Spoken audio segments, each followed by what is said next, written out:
America. We are endowed by our Creator with certain unalienable rights: life, liberty, and the pursuit of happiness. At Grand Canyon University, we believe in equal opportunity, and the American dream starts with purpose. To serve others in ways that promote human flourishing and create a ripple effect of transformation for generations to come. Find your purpose at Grand Canyon University. Private, Christian, affordable. Visit gcu.edu. May is all about the mamas. I felt like moms were superheroes before I had kids, but baby, now that I am on the other side of motherhood and have seen it for myself, I am here to tell you that mothers deserve so much more than a day.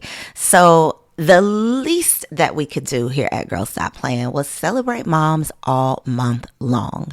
Now, ever since my very first podcast, Confessions of a Workaholic, I have literally had the opportunity to interview and connect and share the stories of hundreds of amazing, phenomenal women, many of who are also moms. And to be able to balance, and I don't mean balance as in giving equal attention to, but literally like a balancing act, mentally, physically, emotionally, to balance life, motherhood, marriage, and then try to have your mental health together. Like, it's a lot. So I want to spend this month celebrating the women who are doing it all. So I'll be dropping some bonus episodes throughout this month, some of my favorite episodes of some phenomenal women who you can certainly learn from. Let's go ahead and tap into a spotlight episode on a bad mama jamma. You could get them, but can you keep them?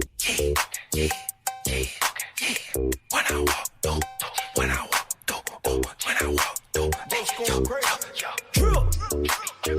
when I walk, welcome back to another episode of the Girl Stop Playing podcast. It's your favorite homegirl, Coriel, here to encourage you to stop playing with your potential and start working for what you want in life and in love. You already know I'm bringing you the information and the conversations to help you make the money and get the honey. You can have it all as long as you are willing to work. And on today's episode, I get to introduce you to a true working woman who is making the money and getting the honey and completing her doctorate degree, y'all. We got Dr. Sheri Riley in the building. Hello, my love. It's so good to see you. So good to see you. We were just talking before the show started about how much has changed since the last time we saw. I think the last time we saw each other was pre-pandemic. Yep. So the world has literally changed. Yes. I've had 2 children. I know. As crazy as that sounds. I love it. You've become a doctor. Yes. And I want to know all the other things that have changed, have come about. So that is what we're going to talk about today. Now, I did not warn you, but here's your on-air warning, okay? Season 2 is not conversations about business. Yep. I'm about to get in your business. I'm about to get in your business. Are you ready? Oh, my God. When I say that's so perfect. Okay. Because, you know, that's my whole exponential living. Like, we're more than just our career. So I love that. So let's start there because Yes. you are known. I think you're known for your exponential living, I guess, theory or process or program. What does that mean? Exponential living is when you understand the power of peace, clarity, and courage, and understand that you can have a great career and a great life. Not one or the other. And especially for us as Black women, we think it's one or the other, and it doesn't have to be. So that's exponential living. Where do you think that theory came from, that you can either be super successful in business or you can be married or you can be this, but not both? Yeah, honestly, it goes back to slavery and the broken home, but we're going to fast forward. Okay. I think it got to this point where so many women were hurt that they took on this shell of, I'll show you, and I'm going to become this and make you wish you had me. And then that mindset, that's a part of it. Then you had so many mothers who were having to be superwomen, and they had to raise their children. And so they taught their daughters, and they pampered their sons. Come on. And so it's this cultural reality that I hope we as a culture and a community understand that there are great Black men, there are great Black women, and we can do it together. We have to do it together. We have to do it together. I'm so big on, I came from talking, I'll say 80% of the time, about entrepreneurship on the previous podcast. And I really started to feel like I was a part of the problem because there's so many voices saying, make all the money, start the business, do all of these things. And then they never talk about starting a family. They never talk about preparing for the most important roles of wife and mother. And so I'm like, okay, if I want something different, we got to start doing something different personally. So I knew that I wanted something different. I wasn't willing to follow in the footsteps of even my mom, who was married for 2 decades. It wasn't the marriage that I wanted. I was not willing to follow in the footsteps of my cousins and my aunts that just had kids but didn't have weddings, never got married. That wasn't a part of it. So consciously making the decision to do something different because I wanted something different, but that doesn't click for everybody. That's not a natural thing for everybody. We usually do what we've seen. And a lot of us, as you said, saw our mom either struggling. So we're like, no, we are not going to struggle because we're not going to repeat that. Or we saw her being a superhero. So we think we have to be a superhero and do all of the things as well. How do you think we can start the unlearning process? Yeah. It's so interesting you say that because I was an anomaly. So when I was at LaFace Records, when I resigned and people asked me, why did I resign? I literally said, because I want to be a wife and a mother. I know people thought you were just like, out of your thought minds. I was crazy. What was your, not even like your defense, but I know you repeated yourself like so many times trying to explain yourself. What was that space or that season like for you? Because had you already met your husband or were you doing this in anticipation? Oh, I hadn't met him. It was a decade before I met him. And on top of it, I decided to be celibate. So I was celibate for 10 years. Shut your mouth. Exactly. Okay, wait a minute. What you said you wanted to talk about the other side, let's right? talk about it. So what led to that? My relationship with God, honestly. My relationship with God. Oh God, do I tell this whole story? Okay, we're going to tell it. So I literally, I enjoyed myself, right? And there was a gentleman that, we've been hooking up since college, bottom line. And I was, going to spend a New Year's with him. And in that place and space, I had really started to give my life to God in a different way and grow my relationship in a different way. I had at this point resigned from LaFace. I had started my business. I had a strategic consulting firm for 17 years. But I knew that there was a life that I wanted that was going to be everything I desired, but it was going to come with a cost. And so literally as I'm going to spend this New Year's with this gentleman. And I knew God said, you can either, hook up or you can go the path that I have for you. And I was like, oh, okay. But I also knew I didn't think I would be strong enough to resist because I enjoyed this. We had a good time. But the great thing about it is I committed to the journey. I committed to the journey. And when I got there, it was New Year's Eve. We got back home, and he was like, you know what? I'm really in a different place right now. And I'll sleep on the couch. And I was like, okay, God, when you said, submit to God, resist the devil, and he will flee, because I never in my wildest imaginations would I think he was in that place, and he was too. And then after that, it was just the benefits were greater than the moment of the hookup because I learned how to have a real relationship. I dated a guy 2 years and we never were intimate and then I learned when you argue, I learned ways to make up. Because usually when you argue, the makeup with sex. Yeah. Well, we learned ways to make up differently. I learned how to communicate. I learned how to date. I learned how to receive. I learned how to understand that if a man is with me every day for 2 years and literally we don't end our night that way, he really wants to be with me. So what happened to him? 2-year guy. I knew that he was not my husband. At what point? Year 2? I knew 2? pretty much from the beginning.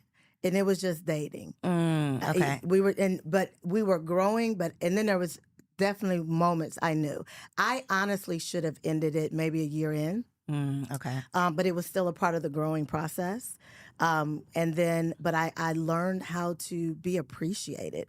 But the other thing is I learned how to appreciate men Like, I learned how to allow men to have their vulnerabilities. I learned how to get past their egos and really see where they are. I learned how to communicate and not just talk at, right? So being celibate, it forced me to mature as a woman. And then fast forward, it's helped me so much in the work that I do. Yeah. Whew. Yeah. Well, that was not expected. Absolutely not. From me or you. Listen, look good. I'm gonna bring it on out of you. On this 10-year journey of celibacy, did you ever find yourself giving up faith in God's promise? I didn't give up faith in the promise, but I got weak in my faith. Because I literally was like, okay, year 1, then year 2, then year 3, then year 4. But every year mattered when I did meet my husband, because I had gotten to a place where I said, you know what, if I'm meant to be single, I'm going to enjoy being single. But I believe I'm going to get married, and I'll never have this experience of being single again. So let's enjoy it. And when I got to that place of enjoying being single, not feeling like it was drudgery, not feeling like I was paying the price, not feeling like this is the cost I got to pay for a good marriage, when I finally accepted, no, this is a great space to be in, because I believe one day I am going to have what I call my A plan. So when I met my husband, I was the woman I wanted to be.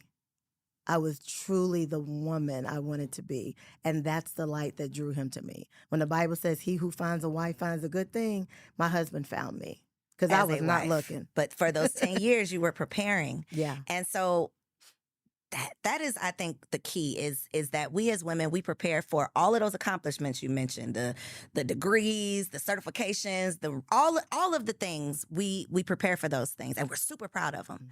But you ask a Black woman, most, okay, right. I'm not gonna say all, right? But you ask a Black woman, about marriage, about a man, and it's like, I don't need no man. Right. What I gotta do? Go tell him to do. Like it's just like you instantly got an attitude. What is that? And there's a difference between being a great woman and being a great wife. And I didn't learn that until probably year 10, maybe year 8 of being married. That I was a great woman. I was a great entrepreneur. I'm a phenomenal businesswoman, but I had to learn how to be a good wife.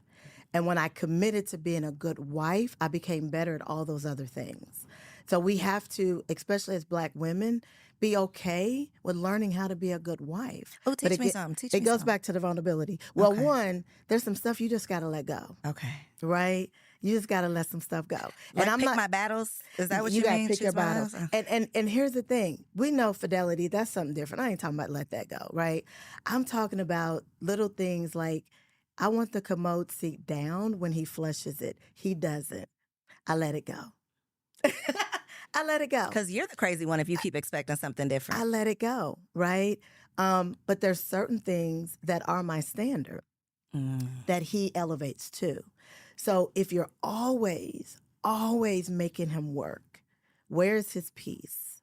And what I found is when I pour into my husband, when I admire him, when I pour into him, it gives him the courage to go out there and fight the battle and then come home. And he just wants to be king in his home. Well, him being king doesn't minimize me being queen. And I think that's the battle we get into, is that we want both of us to be king. When I was in college, the greatest advice I ever got on how to be a wife was from a guy I was dating. And he saw I was bad in college. I was at one. had my own radio program. I was managing DJs. I was doing it all in college. University of Louisville. Okay. Yes. And so, we was kicking it or whatever. And he was like, Sheri, the thing about my mother, and at that time she was a senior VP. He said, the thing about my mother is that, she's a boss at work. She's a senior VP. She runs this. She manages that. But when she drives into our driveway, she takes that senior VP hat off. And when she walks in the front door, she's Mrs. Jackson. She's my mom. And I got it. But when I implemented it, I really understood it in my marriage. And that is who I am when I run the world outside of my home is not how I show up as a wife. As a wife, I have to understand how to pour into my husband. I have to understand how to encourage him and know that doesn't minimize me. And then he lifts me up. Like my husband is one of the ones that's like, girl, go do what you do. Like I'm not, I travel a lot. My husband has no issues with me traveling, right? He knows the work I do with professional athletes. A lot of times I'm in their world, just me and them doing the work that I do with them. My husband doesn't trip because we're so secure in our relationship. But that's because we know how to be a king and a queen together. And it goes back to that vulnerability. We don't want to be vulnerable. And vulnerability is not weakness. Vulnerability is your strength, right? Vulnerability is your power. Vulnerability is when you can, as you do with your children, girl, you can look at your babies and they get it. Well, that's the same thing you can do with your husband, right? You can look at your husband with a smile and he get it. So what would you say is an example of the difference between like year 1 through 7 and then when you like mastered it? What is the difference between the Sheri at the start and the Sheri once she's figured this out? The Sheri at the start thought I could run my marriage the way I run my company. I am not going to cry. And what that means is I thought if I showed up in excellence, if I had it all together, if I made sure that everything was taken care of, if I managed everything like I successfully did in my business, that would equate to a successful marriage. And so that meant that I never showed my vulnerabilities. A man has to be a man, but if you never allow yourself to be a woman instead of a boss. And so I had to trust enough that if I showed my challenges, if I cried, like you said, you never saw your mother cry, if I allowed myself to receive what I wanted, right? We say we want this, but then we don't get out of the way to have it, right? When I got over some of my idiosyncrasies and stopped trying to hold him accountable to my issues, let me give you the real one. When I learned that my insecurities was not his problem, right? I had to grow in my own confidence and show up in my confidence and my insecurities. He can't fix those. He can't love them away. He can't buy them away with gifts. I had to honestly go do that work for myself. And so year 1, I was still running my marriage like my business. Year 10, if all of it fell apart, I had to trust that he would pick us up. I had to trust that I could get up. And that's where we are now. Again, it's like, we're going to need like a part 2 or something, because I'm going to have to go back and watch this and then think about all the things that I should have asked you, because it's so much. Gosh, you're saying so much. Because I think a big part, I'm sure you've seen like the whole feminine conversation, feminine, Black women are not feminine. We need to be more, that type of thing. In my mind, it's what you just said about receiving, because feminine energy is the receiving energy, right? We say we want all of these things, but then we never slow down enough, get still enough, have enough faith to receive. And you can literally be staring your husband in the face, but your guard is up so far. Your wall is up so thick, right? You are waving around your degrees like a shield, and you are not ever able to receive what God has literally sent right in front of you, because you are so busy trying to have it all together, trying to run a relationship like you run your business. I think the way that you just explained that, so many women are going to get it. Because as you mentioned, we want to be the queen, right? We don't have any problem trying to step into that role, but then we don't want to allow the man to be the king. Yeah. And so it's a disconnect. Yeah. It's a disconnect. And I think, unfortunately, so many women, like, we're brilliant in business. We're brilliant, at work. But then we come home and we're not using our logic at all. It's just complete emotion. Because logically, it makes sense that a masculine man wants a feminine woman. That makes sense. Emotionally, I don't want to be feminine. I'm just as strong as you. We're equal. I should be able to, it's emotionally, I feel like we should be able to both, wear the hat, or both wear the pants, or both, be in charge. And that's not how it works. And the thing is, I'm a tomboy. Like I watch ESPN all day long. And you work in sports, though, too, and right? I work in sports. Yeah. So when my husband came, when we were dating, he came to pick me up, and ESPN was on, Sports Center was on, and I was getting ready. And then, a month later, he was like, yo, your TV really is always on ESPN. Like, I thought you did that for me, right? So I say that to say, like, that's one of the areas I had to grow in, because I've never been that feminine girl. I don't You know, you're not going to see me sitting around talking to women about curtains and clothes. That's just not me, right? I can talk about the game. So I had to release some things about just how I carried myself, because my husband, you know, he met me how I was. He met me doing what I do. So he's never tried to minimize that. But when he would say things to me about the femininity he wanted to see, oh, I got offended. What would he say? Oh, girl, baby, I wish you would dress this way. Well, when he would say that, I was like, oh, so you want me to be the hoe on the video? Oh, yeah. Come on. Can we give all of it? Give it all. This was years. Give it I all. was so offended. I was just like, do you not, you know? Because to you that said, well, you don't want what I am. You want me to be somebody else. Yes. And I missed it for decades. Like, I missed it. It's only been recently. But it was that stronghold of everything we're talking about. Like, everything I'm sharing now is 18 years in, not where I was. Where I was the same place of, okay, he wants to minimize, he wants to take who I am. He doesn't want me to show up who I am. Don't he understand who I am? Well, the reality is it was never any of that. It was never any of that. And so when I said about the insecurities, those were my insecurities. It was my insecurities that I wouldn't receive what my husband was saying. And what my husband was saying is, girl, your body is the bomb. I just want you to show it in a way that I can appreciate it. And if everybody else appreciates it, that's just their good. And so I missed it for a long time. But the reality was, it wasn't his words that was cutting me. It was my lack of confidence to own that part of me. And it came from being a tomboy. It came from being in the music industry and making sure that I had the authority of a woman in a male-dominated world. It came from being in sports and not wanting to come off as offensive when I'm just trying to do my work. And so I created this hiding place. And I think mine was sports, but for other women, it's I'm the attorney, I'm the judge, I'm the doctor. So we all create this hiding space that we don't want to be who we are.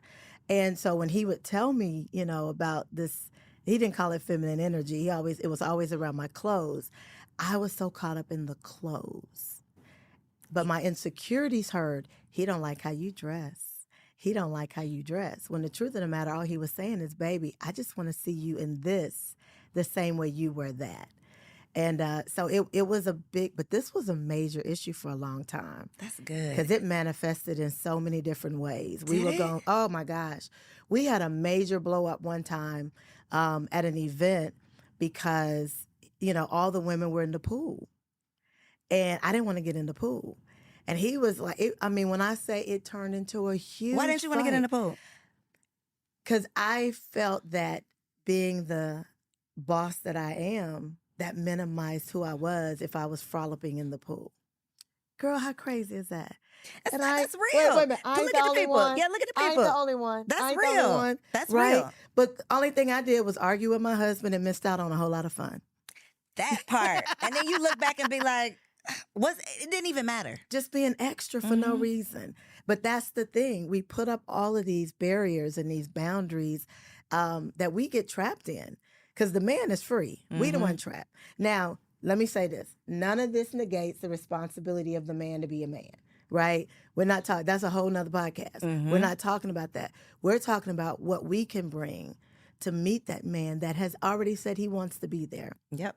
Who has already shown he wants to be there. We're talking about how to create peace. And how to not run his ass away. Oh my God. Because we will run our husband right off. Yes. We'll run him off. And then you go back to praying to God and he like, sis, I already sent him. Or you ain't want him. Or we'll run the one that was our husband off before he can even get to that point. Yeah. And then say ain't no good black men. And then go back to praying to God. And God is like, but that you didn't recognize that. Yeah.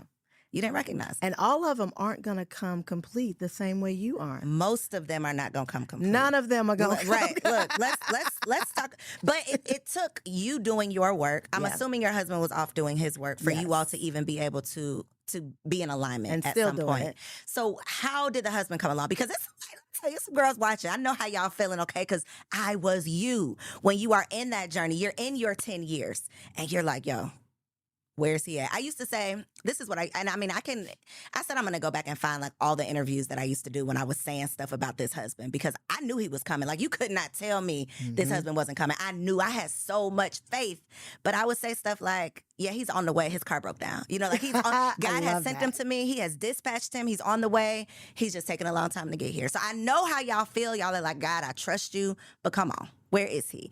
Where did the husband come from? Like, give them some encouragement. What did the end of that 10 years look like for it to all come together and the husband show up? Yeah. So again, I had committed to being happy being single and enjoying it. I was at an Atlanta Hawks basketball game. Me, my special, my mom, my cousin, a couple friends, and we had went to this jazz event prior to the Hawks game. And literally, I love his side of the story, how he tells it. But him and one of my good friends, a guy friend, my husband's a Q, they came, me and my special, I'm a Delta. And he says when he saw me, it was like Charlie Brown, like wonk, like everything was wonk, wonk, wonk, wonk, wonk. Well, I basically thought this was a good guy for my cousin. And so my best friend, my special, was like, she's an attorney, judge, all of that good stuff. So she is hammering him, like, how many kids you got? I'm paying no attention. Because again, I'm thinking this is someone from my husband, from my cousin. And so we end up later going to an event, and he walks up to me and it was like, can I please have your number? Because I don't want to risk never seeing you again.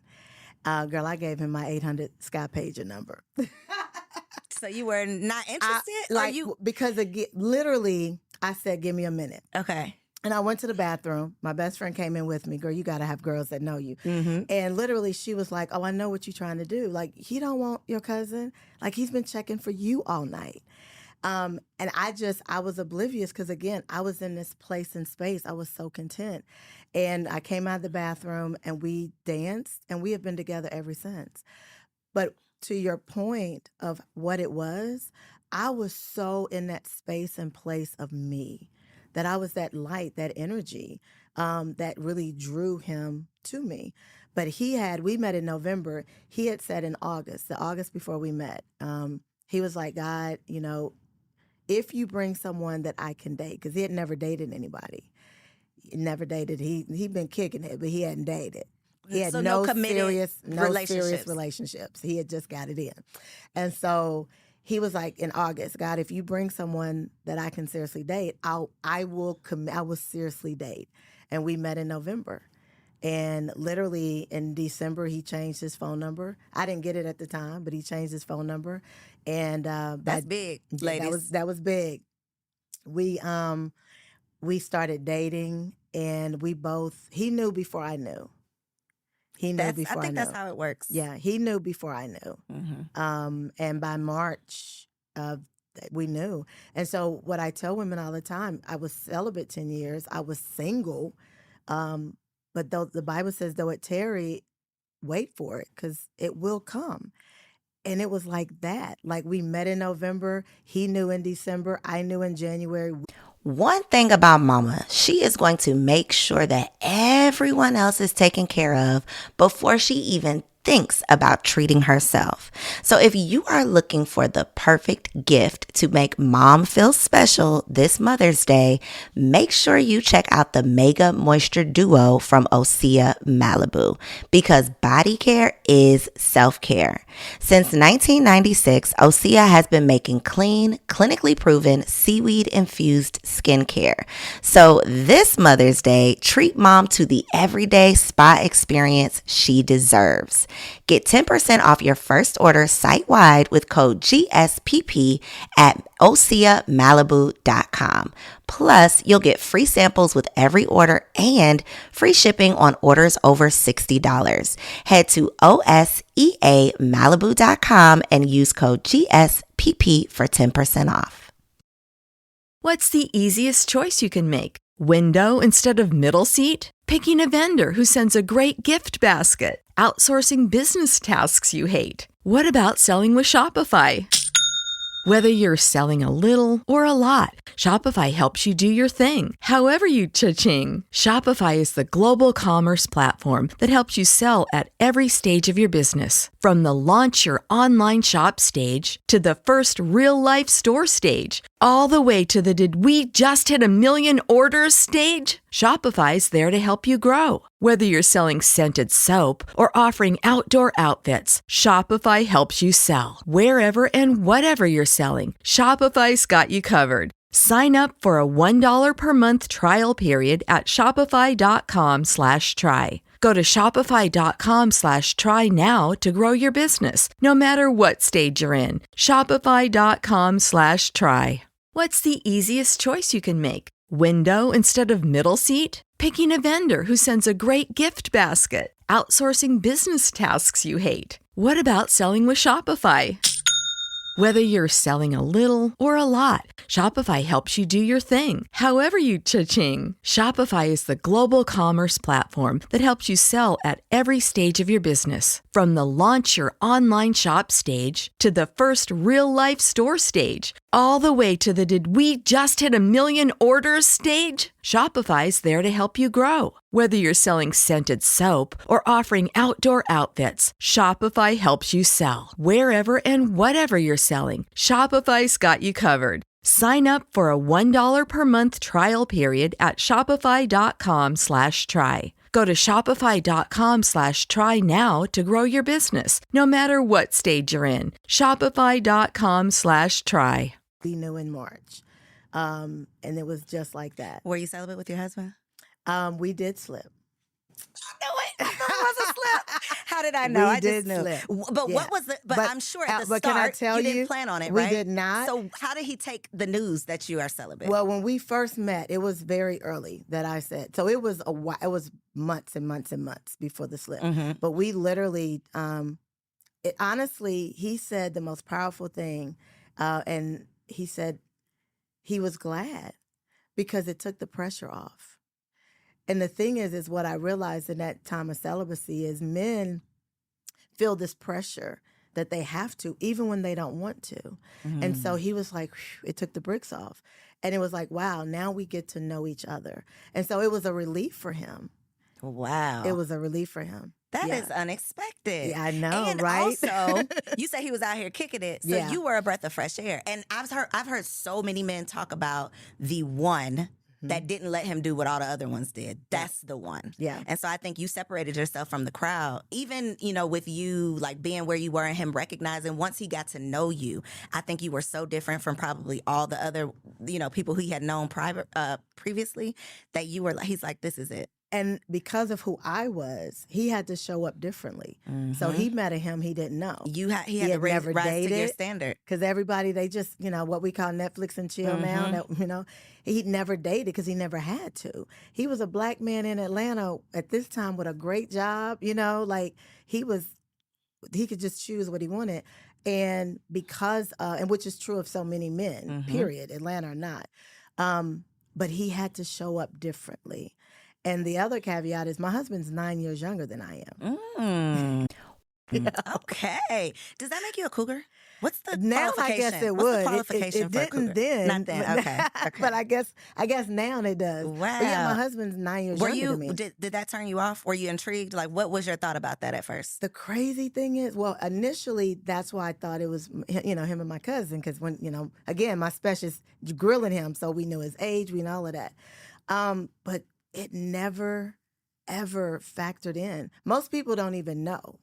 Our energy was just so on point. Like our first date was driving to Lake Lanier and doing a battle back and forth with music. Like that was, like he would pick a song, I pick a song. He pick a song, I pick a song. And we were like battling, which we still do.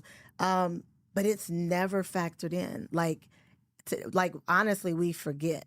And even as we've gotten older, because we'll be married 18 years, May 21st. Congratulations. Thank you. And we still love and like each other. That part. And even when you mention the music, it gives me friends. It gives me y'all like each other. Yeah, we're friends. I don't think people get the importance of that. We have been friends when we were separated. We have been friends when we wasn't speaking. We've been friends when we just were not in love. We loved each other, but not in love. Because what people miss is when you talk about being together, 10, 20, 30, 40 years. And everybody thinks, oh my God, they have the fairy tale. No, we just committed every day to stay together through all the hell. When Beyonce says we've been to hell with heaven on our side, girl, that's my favorite line. We've been to hell with heaven on our side, which means when we both wanted to walk away, what kept us was the covenant. That's what kept us. So you mentioned earlier in our conversation about fidelity.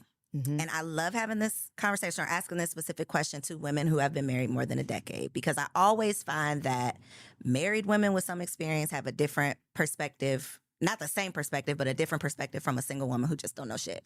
So what is your, I guess, belief around infidelity in marriage? Man, I have a lot of thoughts, because as a high performance life coach, I've had to deal with it with my clients. I've had to deal with it with my friends.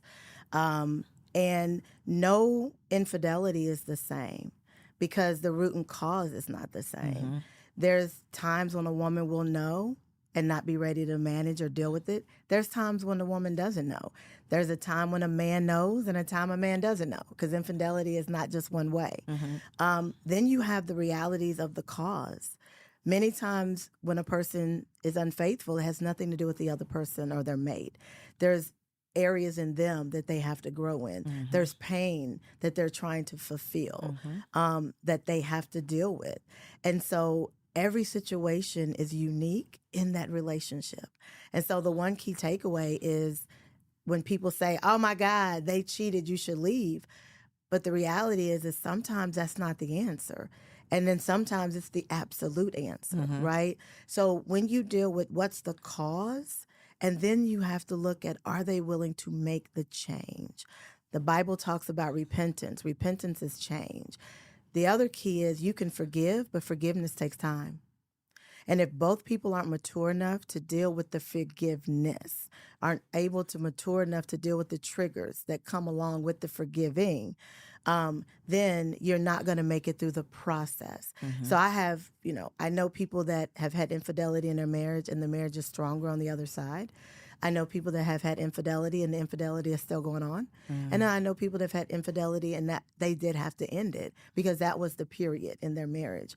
So we can't just have that blanket, girl. One size fits all. If I would, yeah, because and there's so many times, and in the work that I do, and I'll say specifically for men, there's so many times when men are unfaithful and they absolutely love the woman they're with. They are so Do you get that? broken. Do you understand that? I do now because I work with men. Explain it, because I don't get it. Because some men are so broken through, whether it's through past relationships, whether it's through a brokenness in their relationship with their mother, is it whatever the cause, trying to be a black man in America. I'll talk specifically for that. But if they don't do the inner work on who they are, then what they do is when that pain comes up, they grab whatever numbs the pain. For some, it's drugs. For some, it's alcohol. For many, it's women. And it's not just the act of being with this woman. It's the rush that they get of the woman's attention, the rush that they get from the act of sex. Because many of them, the moment they come, the guilt that they have, then it adds to, why am I out here doing this, right? And so there's so much brokenness. Now, this does not negate, it does not remove responsibility, and it definitely does not placate the damage that their acts have with families, with wives, with their children. None of that. But what it does speak to, and my call to men and women who love men, is encourage them to get the help on the front end. If you see a brokenness in a man, if it's coming out in a way that you know is self-sabotaging, encourage them to get help. Encourage them to find a coach. Encourage them to go to therapy, because they are broken and they're hurting. There's so many broken homes that could be fixed before the home is broken. And men, unfortunately, it's more open now to get help. But men, where women think vulnerability is a challenge, men think getting help is weakness. And they're miserable and they're hurting and they're trying to numb it in so many damaging ways. And what I look at is the children, the sons that see this behavior and don't understand the power of getting help, the daughters who see this behavior and think that it's acceptable. I think one of the greatest gifts that a man can give his son is to cry and then say to him, son, it's not the tears that's the problem. It's what you do when you get through crying, right? It's how you get up. It's how you manage the emotion. If I could share this quickly, because there's nothing wrong with emotions. Emotions are an indicator. So if you're driving your car and the brake light comes on, that's telling you that your brakes need attention. But if you don't give the brakes the attention, the brake light keeps coming on. And eventually what could have been $30 to fix, which is some brake pads, now because you ignored the light, you ignored the light coming on, now you've damaged the brake pads, the rotary, all of that, and you got to replace it. Now it's $700 to $1,000. That's all emotions are. Emotions are light, that there's something that is demanding your attention. And the longer you ignore the emotion, the more damage it does. And so those men who don't acknowledge the emotion, they're just creating a pathway for more damage. And you mentioned earlier that in a lot of Black households with a single mother, usually they are raising the daughters and kind of just loving the sons. Loving on them Loving sons. on these sons. Like the son is the apple of your eye. You can't do no wrong. And the daughter is getting all of the I gotta all the make rules, you strong. You gotta do this. You gotta take care. Yeah. So you have a daughter. Yes, I have two. I have a bonus daughter as well. Okay. I was like, dang, I Yeah. did my research. I Right. didn't know about the daughter. Okay, you have a bonus daughter. You had a bonus baby. One of the things that the late, great Kevin Samuels used to talk about is the fact that Black women are not raised to be wives. We're raised to be independent. With your experience personally, being independent, having this career, and then, wanting to become a wife, transition into, the great role of being a wife, and knowing that you were not prepared to be a wife, you had to learn how to be a wife. How is that impacting the way you raise your daughter? Oh my God, I'm teaching both. So I have a bonus daughter who's 24, going to turn 25, and then my baby is 16. And Is she 16? girl, exactly. Oh, wow. That part. Wow. Yeah. I'm like, time has flown, but damn. Oh, she okay. about to finish her sophomore year. Wow. All right. Oh my God, don't make me cry. I'm gonna cry the whole senior year. I already know. Yeah. But it has absolutely impacted how I raised them. My bonus daughter, when I met my husband, she was 4. Okay. And she lived with us full time when she was 5th grade. Okay. And so I've raised her in my home. And little things, like one thing I just shared, I tell my daughter it's okay to cry. All that matters is what you do when you get up. I teach her the power of what it means to be gracious with a gentleman, because I told her she got a date in my home. My daughter would not be the one to go off to college and then date for the first time. But to understand your value. So what I teach her is you owning your value empowers you to then be able to understand and appreciate a gentleman and give him grace. So you don't have to have this wall, but you do have to have confidence. You don't have to be weak, but you can be vulnerable. You don't have to be a sucker, but you still have to give him grace when he's learning and growing as well. And so I want her to get what I didn't get. I want her to know at 18, 19, what I didn't learn until 25 and 30. I don't want her to have to play the fool like I played the fool. Because I played the fool to get to this journey. And we all. Right? Oh, I played the fool. Did your mom have that conversation with you? No.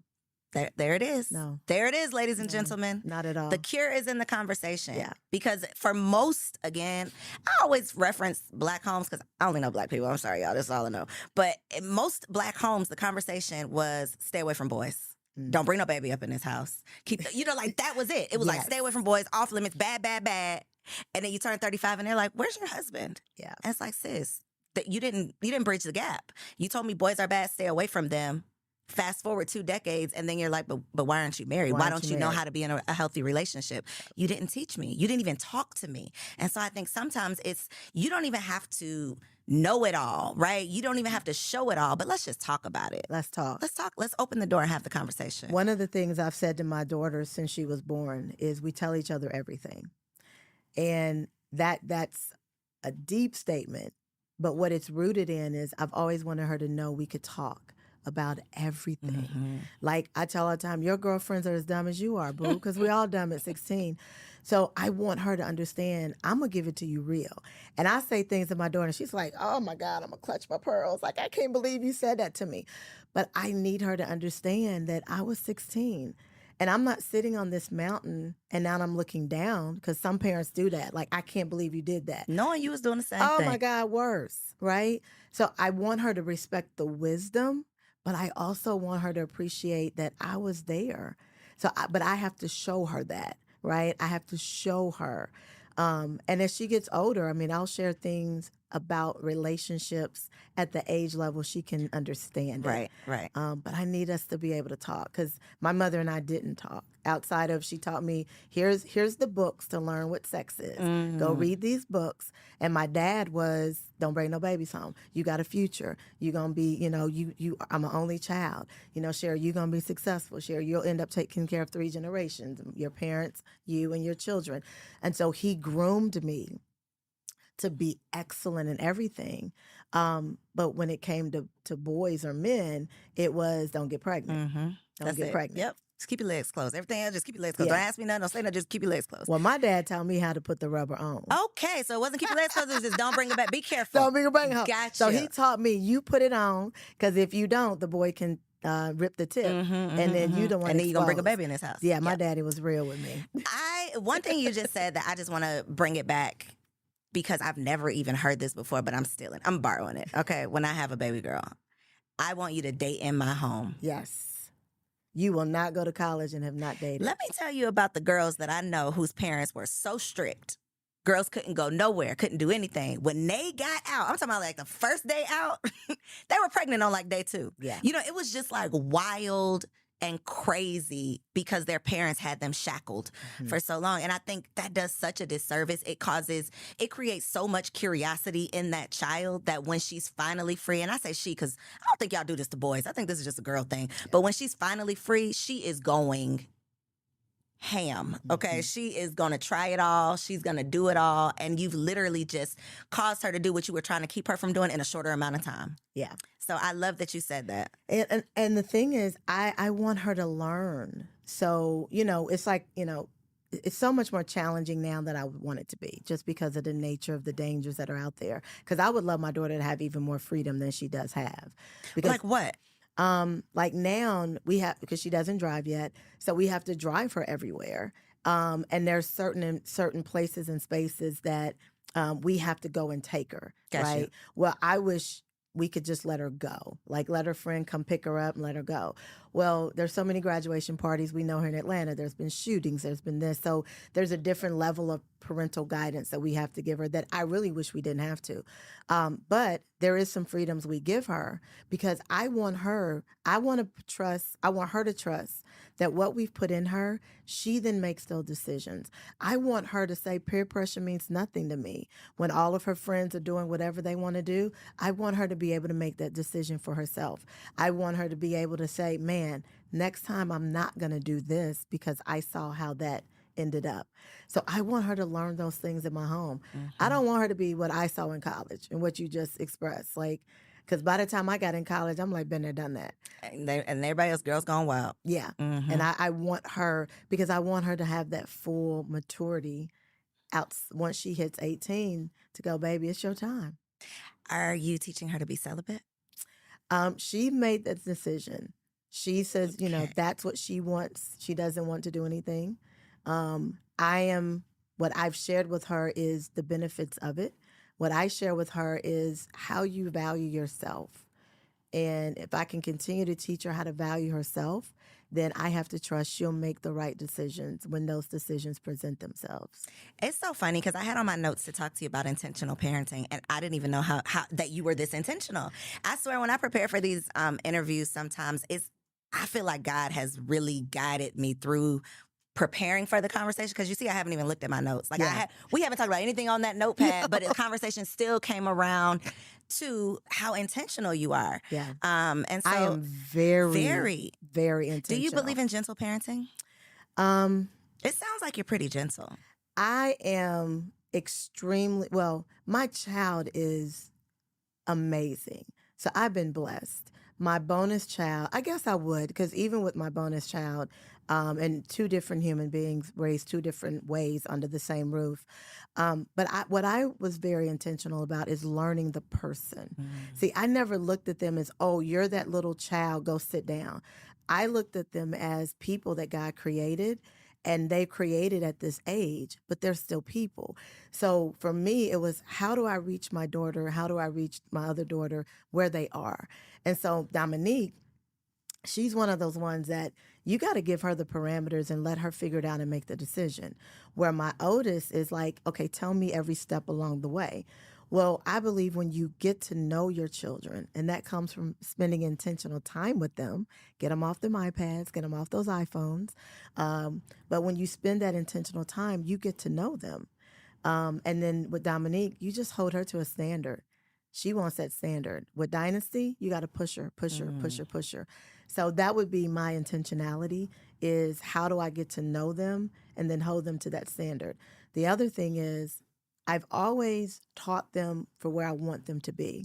So when Dominique was, let's say, in the 1st grade, I was teaching her how I want her to show up when she's in the 5th grade. And in the 5th grade, I was teaching her how I want her to show up when she's in middle school. And in middle school, I'm teaching her. So now in high school, I'm teaching her how I want her to show up in college.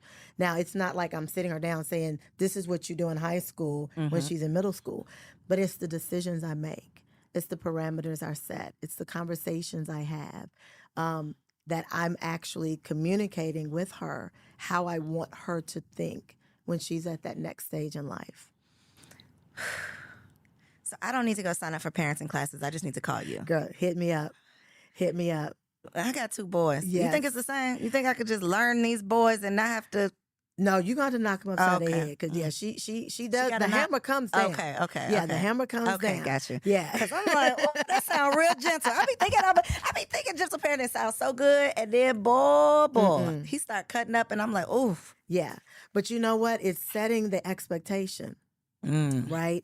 So, and even with boys, it's setting the expectation. Now, here's the, oh my God, I can't forget this, because the most important thing I've done, and I've given this to so many of my friends, is when you set the consequence, You better don't do you it. back down. That part. You better do it. You better do it. Because the moment you don't, and here's the thing, don't say it if you ain't ready to do it. But the moment you say it, you got to do it. And it's going to hurt you more than them. But when you set that, then they know. And many times you don't have to whoop that tail, because they understand, oh, when she said, I won't get this, and serious. I don't get that, when I act this way, it's like, oh, okay, I got it. That part. I think I learned that being a teacher, and people would be like, you are so strict. I'm like, no, but you're going to play me next time if I play myself this time. Yes. And so that's what it comes down to, because these kids will play you, and they're so freaking smart. Girl, My they so 2-year-old is smart. already manipulating me. Girl, I'm just like, they are he knows so who to smart. ask already. Yes. Yes. I'm my real- daughter. I'm my real hus- weak over here. I need some. Yeah, you're going to have I'm to. gonna have to man up. Yeah. My husband be telling me, you the problem. I'm the problem. Yeah, I and am. 2 boys, too. I know. Ooh. They just. I wanted a boy. Did you? I did. I wouldn't even find out what I was having. You waited? Because I didn't want for 1 second for my baby to feel unwanted if it was a girl. So I did not find out for that reason. Did you? Was your reaction the same when it was a girl, like that you thought it would be if it was a girl? Actually, it was not. I was every cliche. The moment they laid that baby girl in my, It didn't even matter. Oh my God! And honestly, I wanted a boy. I did want a boy because I wanted to raise a boy. But I also was afraid of having a girl, because I told you I'm not a prissy girl. I'm not a girly girl, and I was afraid I'd have a girly girl and we wouldn't have a relationship. Is she a girly girl? My baby is a prissy tomboy. She is just Best like of both me. worlds? Oh my gosh, she's just like me. She's a tomboy, but where I could care less about fashion, my daughter loves to dress. She loves fashion, but she literally plays volleyball, lacrosse, and she just tried out for the flag football team. That's a thing now. Yeah. I just saw somebody, I don't know who it was, but somebody yesterday posted their niece or little cousin or somebody that got a college scholarship for flag football. Flag football. And her school is just starting Where at did this come from? Is this like recent? It's been in the last maybe 4 or 5 years that I know about it. Is it dangerous? No different than they're just lacrosse. Because lacrosse, she plays with that stick. She's had a concussion. Okay. Yeah, volleyball. Yeah. You hitting the floor. She had a concussion in volleyball. So flag football, you just pulling the flag. So then we ain't worried about that. Okay. Well, we're gonna touch and agree on some scholarship money. Yes. All of for the that. scholarship money. Okay, but before we get out of here, exponential living. Your gift. My gift. Yes.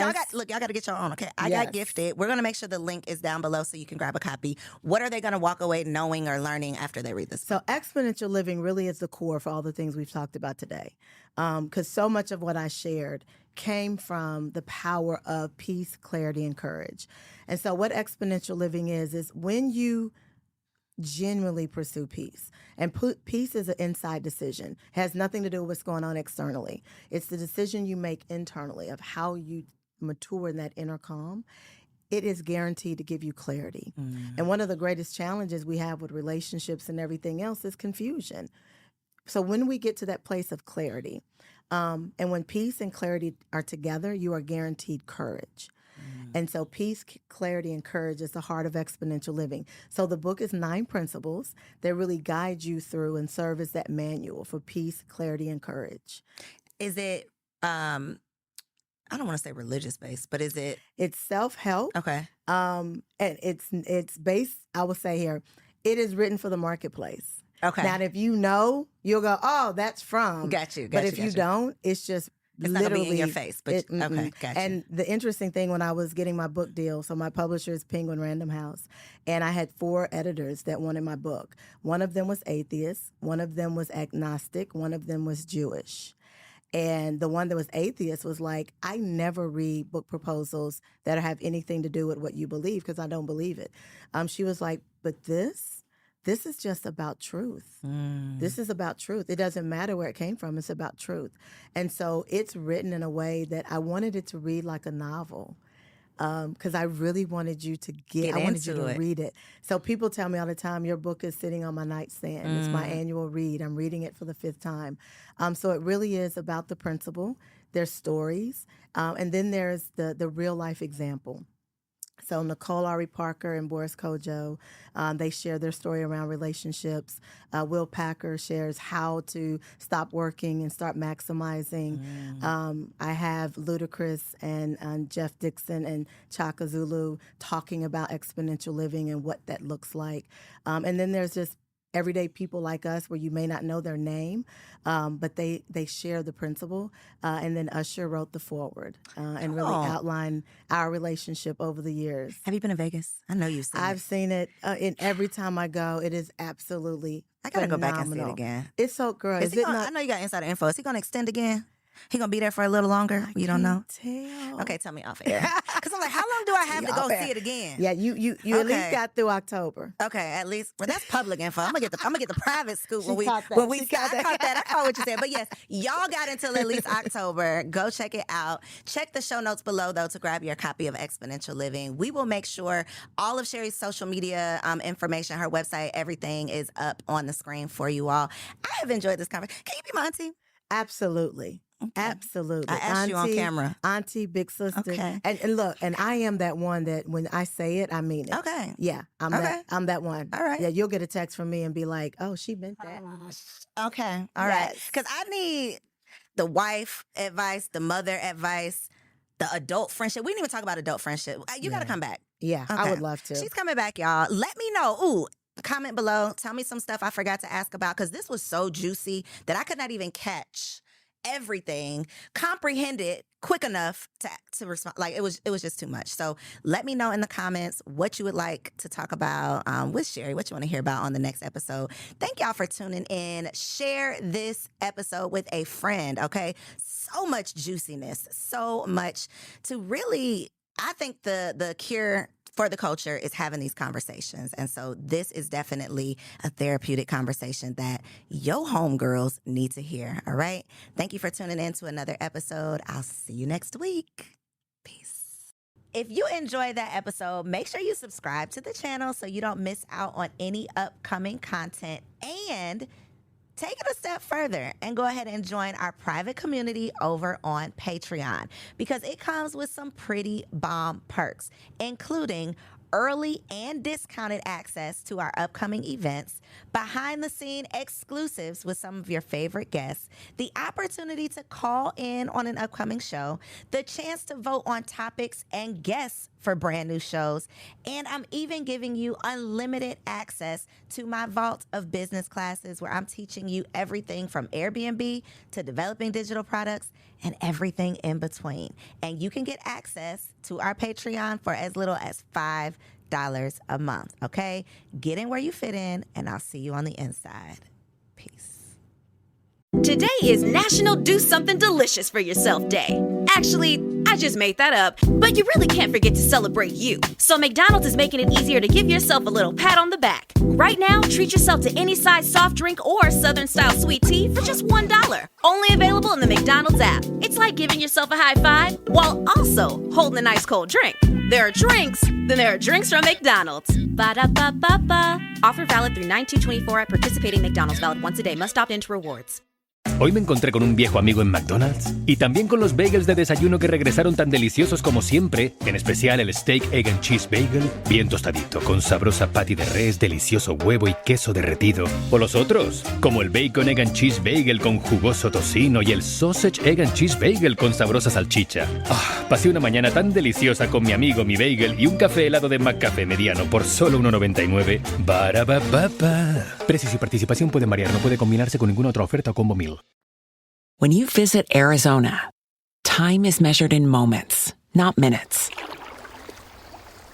Like the moment your work stress disappears as you kayak through the canyons. Or the moment you discover the life-changing effects of prickly pear chocolate. But nothing beats the moment you see the Grand Canyon for the very first time. Visit a new state of mind. Learn more at hereyouareaz.com.